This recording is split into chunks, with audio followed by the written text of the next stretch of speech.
Hello guys, এই মুহূর্তে আমরা চলে এসেছি দার্জিলিংয়ে। তোমাদের দেখাবো, এই হচ্ছে আমাদের হোটেল যেখানে আমরা এসে উঠেছি এবং আমাদের হোটেলের যে রুম দেখাচ্ছি তোমাদের। কে কে এসেছে আমাদের সাথে তাও দেখাবো। দেখতে পাচ্ছ এই মুহূর্তে আমরা রুমে প্রবেশ করলাম। এদিকে দেখতে পাচ্ছ,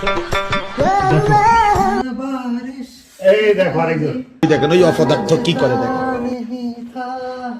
আমরা মোটামুটি এই রুমটাই আমরা এসেছি, এখানে সবাই আছে, আমরা 6 জন মিলে বন্ধুরা এসেছি। রুমের মধ্যে শুয়ে আছে দেখতে পাচ্ছ, এখানে এখানে বাপন আছে, মালিক এখানে বিশাল আছে, সে চান করে এসেছে, আমরাও চান করেছি সবাই।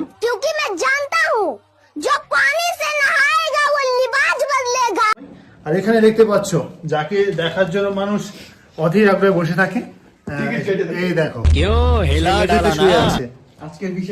মানে বিশেষ আকর্ষণ আজকে বলা যেতে পারে যে দার্জিলিং এ এসে এই ধরনের দৃশ্য দেখা যাবে। আমরা সবাই রুম ভাড়া দিয়েছি, ও দিতে পারিনি, তার জন্য এই নিচেই শুয়েছে। দেখতে পাচ্ছ কিভাবে শুয়ে আছে, এই দেখো, এই দেখো জুতোগুলোর সাথে জুতোর পাশে ও শুয়ে আছে। কি বলবে তুমি, এখানে জায়গা পাওনি নাকি? অ্যাকচুয়ালি ব্যাপারটা টাকার কথা, টাকার কোনো প্রশ্ন নেই এখানে। মাথাটা একটু উঠাও, দেখা যাচ্ছে না। এখানে ঘটনাটা হচ্ছে যে এরা হচ্ছে কোনোদিনও নিচে শোয়নি, কারণ একটু বেডের একটু সমস্যা আছে, তো সেটার জন্য আমি নিচে শুয়েছি। কারণ বন্ধুদের জন্য স্যাক্রিফাইস করব না তো কাদের জন্য করব? না, আমরা সত্যি, আমরা তোমার মতো বন্ধু পেয়ে আমরা সত্যি আপলু তো আমরা সত্যি গর্ব করছি। বিক্রমকে আমরা পেয়েছি, কারণ বিক্রম আমাদের জন্য মেঝেতে শুয়ে আছে। দেখো আরেকবার দেখো সিনটা, আমি দেখাচ্ছি দূর থেকে, এই দেখো, দেখতে পাচ্ছ? এখানে আমাদের কিচেন রয়েছে, এখানে কিচেন, আর এখান থেকে ভিউটা দেখাচ্ছি, একবার ভিউটা দেখাই। এই দেখো ভিউ, এই দেখো ভিউ,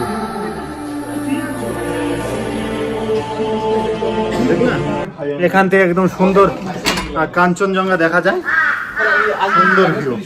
যাই হোক, পরবর্তী আরো আপডেট নিয়ে আসছি, আমরা কোথায় কোথায় যাচ্ছি তোমরা নজর রেখো আমাদের এই আমাদের চ্যানেলে। এখনকার মতন টাটা।